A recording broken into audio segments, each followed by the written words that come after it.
Mang Terny, tanong lang po. Pwede po bang kasuhan yung GF ko na palagi na lang nangaaway kahit wala naman akong kasalanan?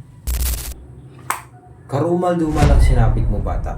Pero don't you worry, ako ang bahala sa'yo. In this case, if the act of violence committed against male person, the applicable law will be under the reverse tactical code.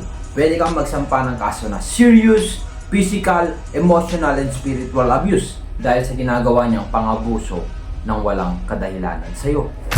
Reclusion perpetua o pagkakabilanggo na maaaring tumagal ng 40 years and 1 day at magmumulta pa ng 123,456,789 pesos ang kaparusahan para dito.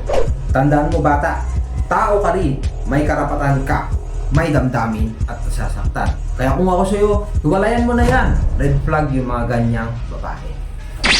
Kaya, bago umaksyon, huwag mo nang pag-isipan. Hanggang sa huli, ito po, si Mang Terny ang magbigay ng free legal advice para sa inyo, mga katanungan.